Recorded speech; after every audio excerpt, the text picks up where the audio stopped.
Hi everyone, this is Curtis, and in this video we'll take a quick look at the low risk profile for both the S&P as well as the Nasdaq. So we will start with the S&P 500, and we recommend starting with 1,000 in the account. You can go as low as 500, but you want to have a bit of wiggle room in case there is a drawdown and you have enough funds in your account to be able to trade a lower lot size. So we just recommend 1,000 to get started. So if we do a quick back test and we look at the results, you can see we started trading in February 2019 and the trades ended in August 2023. We started with a lot size of 0.05, which is the equivalent of 5 micros per 1,000.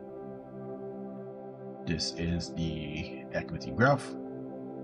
And then if we look at the report, we made about 225% in a 4-year period of time, with a max drawdown of 7.41% and a relative drawdown of 9.3%.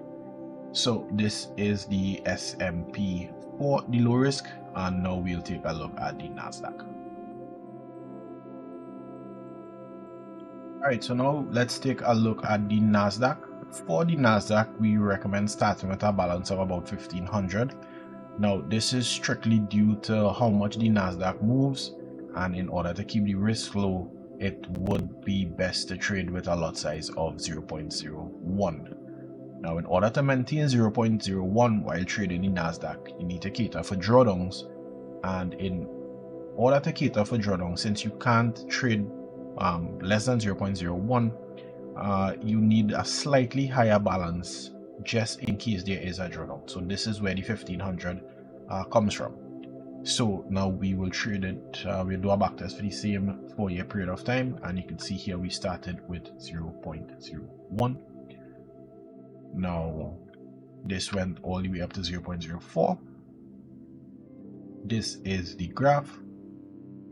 And if we look at the report, you can see we made a bit over 200% again, and the max drawdown was 5.88 with a relative drawdown of 9.71. So this is both the S&P and the Nasdaq for the low risk profile.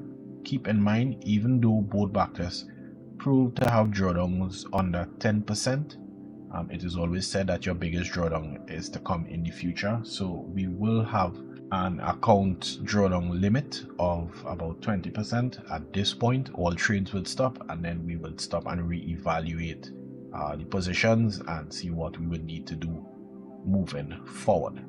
So this is the low risk settings. Don't forget to check out the mid risk and the high risk settings for this system. I'll see you guys in the next video.